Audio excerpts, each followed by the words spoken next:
नागपूरच्या यशोधरानगर पोलीस ठाण्याच्या हद्दीत सकाळी सुमारे 8:30 वाजताच्या सुमारास हा अपघात झाला आहे. मिळालेल्या माहितीनुसार MH31FR0411 क्रमांकाची कार भरधाव वेगाने जात असताना चालकाचा ताबा सुटला. ही कार थेट डिव्हायडरला आदळली आणि त्यानंतर गाडी पलटी झाली. अपघात हा इतका भीषण होता की घटनास्थळी काही काळाकरिता वाहतूक कोंडी निर्माण झाली.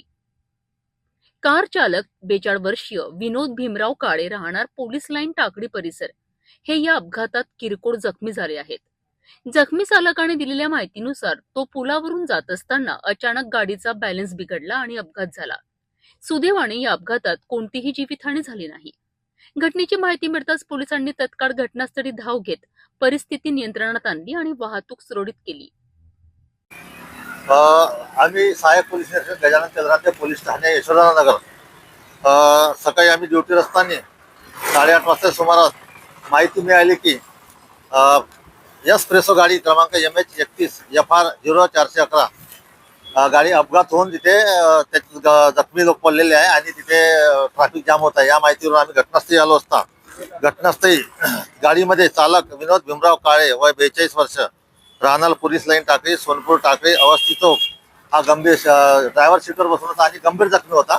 त्याच्याच बाजूला जो बसलेला होता ड्रायव्हर सीटच्या बाजूला नेहाल सिंग सतरंग सिंग ठाकूर वय 63 वर्ष राहणार सादिकाबाद अवस्थी नगर अवस्थी आटाचक्की जवळ हा किरकोळ जखमी होता. याने सांगितले की हे कळमनाकडे चाललेले होते आणि पुलावरून जात असताना चालकाचा बॅलन्स बिघडल्याने ते डिवायडरला गाडी ठोकल्या गेली आणि गाडी पलटी होऊन रोड पुलावर पडली होती. लोकांच्या मध्ये तिला सरळ करण्यात आली आणि जो गंभीर जखमी होता चालक त्याला आम्ही चेतक मोबाईलमध्ये हॉस्पिटल येथे पुढील उपचार करता पाठवण्यात आलेले आहे.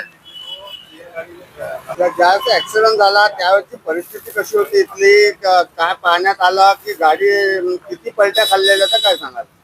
गाडी पलटी होऊन एका साईडला झालेली होती. मला वाटते वरच्या दिशेने पण पलटी होऊन ते वरचे टप्पर जे आहे चपकलेले दिसत आहे आणि एक साईड चपकलेली आहे. तर होऊ शकते गाडीने 1-2 पलट्या खाल्ल्या असाव्या आणि त्यात गंभीर जखमी झाला.